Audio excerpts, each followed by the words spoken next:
এখানে একজন কর্মরত আছে, উনিও আসে সপ্তাহে শুধু 4 দিন, তাও আবার জনগণ জানে না সেটা সঠিকভাবে। তারপরে সেবিকা যারা আছে উনি একদিন উপস্থিত থাকে, আরেকদিন থাকতেছে না, আমরা এসে পাচ্ছি না, সেবা সঠিকভাবে পাচ্ছি না। বাদেখালী মা ও শিশু কল্যাণ সেবা কেন্দ্র থেকে যে সরকারিভাবে যে জনগণের সুযোগ সুবিধাগুলো, যে চিকিৎসা সেবা হওয়ার কথা ছিল, সে সুযোগ সুবিধাগুলো এবং চিকিৎসা সেবা সঠিকভাবে জনগণ পাচ্ছে না। এখানে অনিয়ম এবং দুর্নীতি কিন্তু আখড়া এখানে বাসা বেঁধেছে। কিন্তু এখানে যে সরকারিভাবে একটা অ্যাম্বুলেন্সের বরাদ্দ আছে, সেই অ্যাম্বুলেন্সটাও এখানে নাই। এখানে ডাক্তার নাই, এখানে কিছু নার্স এবং কিছু কয়েকজন মিলিয়ে এটা পরিবার কেন্দ্রিক একটা সেবা কেন্দ্র হয়েছে। এক পরিবার থেকে 3 জন এখানে চাকরি করে দীর্ঘদিন থেকে। কিভাবে এটা সম্ভব? এটা আমরা প্রতিকার চাই, এখানে সুষ্ঠুভাবে একটা সেবা হোক, জনগণ এখানে সেবা পাক, এটা আমাদের প্রত্যাশা। আচ্ছা বলেন তো, এই মা ও শিশু কল্যাণ কেন্দ্রে আপনার সমস্যাগুলো কি আজকে যে আপনারা মানববন্ধন করলেন? বাদিয়াখালী মা ও শিশু কল্যাণ কেন্দ্রের সকল দুর্নীতি অনিয়ম এর বিরুদ্ধে এক দফা দাবি। এখানে আমাদের যে সমস্ত সুযোগ সুবিধা পাওয়ার কথা ছিল, এখানে ডাক্তার নাই, অ্যাম্বুলেন্স নাই, ঠিকমতো ওষুধপত্র নাই, এখানে আশেপাশে সবজির বাগান সব কিছু বন্ধ হয়ে আছে, দেখেন কচুর ক্ষেত। এ সকল আমরা চাই না। আমরা চাই এই আপনার এই হাসপাতালটা পুনরায় আগের মতোই ফিরে আসুক, যেখানে আমাদের দেখা মতো এই হাসপাতালে সিজার পর্যন্ত হয়েছে। বাচ্চা কোনো সমস্যা হইলে এই হাসপাতালে এসে বিভিন্ন ধরনের চিকিৎসা সেবা পাইছে।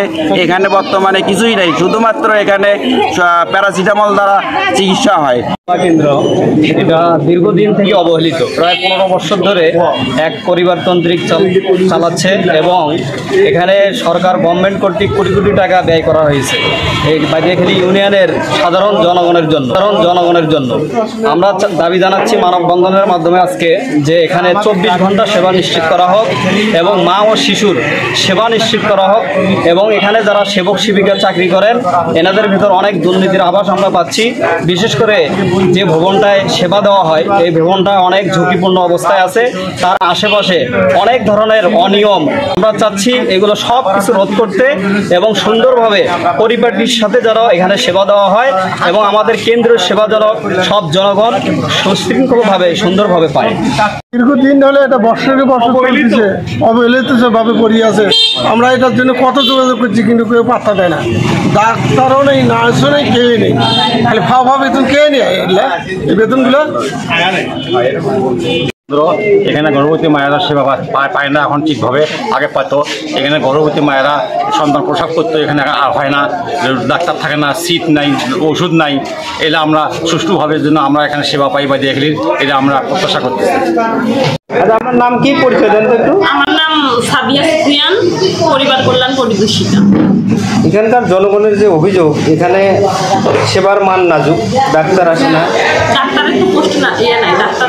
আর শুধু আপনারা ওষুধপত্র নাকি জনগণকে ঠিক মতো দিচ্ছেন না, সেটা আপনারা আশেপাশে জনগণকেই বলেন, ডাক দিয়ে বলেন যে ওষুধপত্র পাই কি না, তাদেরকে বলেন। আমার যতটুকু দেওয়ার আমি দিই। এখানে তো ডাক্তার নাই। হ্যাঁ না, অ্যাম্বুলেন্সের ঘর আছে, দেখতেছেন তো ঘরটা কেমন ইয়ে হয়েছে। আচ্ছা, মা ও শিশু কল্যাণ কেন্দ্রে আপনাদের কে কে থাকার কথা এবং এই যে সেবা দিচ্ছেন, সেবার ব্যাপারে জনগণ এই বিষয়টা ক্লিয়ার করেন তো, আসলে আপনার কি কি সেবা দেন এখান থেকে? আমরা মা ও শিশু সেবা দিই, পরিবার পরিকল্পনা সেবা দিই, কিশোর কিশোরীদের সেবা দিই, সাধারণ রোগীর সেবা দিই। মানে মা ও শিশুর মধ্যে তো গর্ভবতী মা ডেলিভারির জন্য যদি কেউ আসে, যেমন গত মাসে ডেলিভারি হয়েছে এখানে, আমরা যখনই গর্ভবতী দেখি তখনই বলি যে আপনারা এখানে আসবেন, ডেলিভারির জন্য আসবেন, আমরা ডেলিভারি করাবো, স্যালাইন ইঞ্জেকশন সবই আছে আমাদের, আমরা করাবো। কিন্তু আসে না। প্রত্যেকটা মাকে ফোন দিয়ে বলি যে আসবেন এখানে, খালি গর্ভবতীর চেক আপ এত হয় কিন্তু ডেলিভারি হয়। আপনার কিন্তু অভিযোগ আপনি নাকি নিয়মিত অফিস করেন না।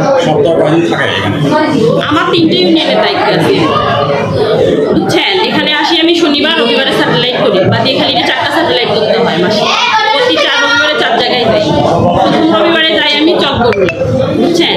দ্বিতীয় রবিবারে যাই পাঠানডাঙ্গা, তৃতীয় রবিবারে যাই রিফাইতপুর, চতুর্থ ফুলবাড়ি। এখানে কয়দিন অফিস করেন? এখানে 4 দিন অফিস করি। শনিবারে আসি এখানে, আর রবিবার সাথে সোমবারে যাই মালিবাড়ি, মঙ্গলবার বুধবার এখানে অফিস করি, বৃহস্পতিবারে যাই জামচল। মেডিকেল অফিসারের পোস্ট থাকার কথা, FWV 2 জন থাকার কথা, তারপরে দাই নার্স থাকার কথা 2 জন, আয়া থাকার কথা, নাইট গার্ড থাকার কথা, পিয়ন থাকার কথা, ড্রাইভার থাকার কথা। যেহেতু অ্যাম্বুলেন্স যদি থাকে তাহলে অবশ্যই ড্রাইভার থাকে। বর্তমানে শুধু আমার 3টা স্টাফ, FWV, একজন দাই নার্স আর একজন আয়া, এই 3টা স্টাফ আমরা আছি। এটা নাই কেন? এটা কারণ সেটা তো আমি বলতে পারবো না, নাই কেন।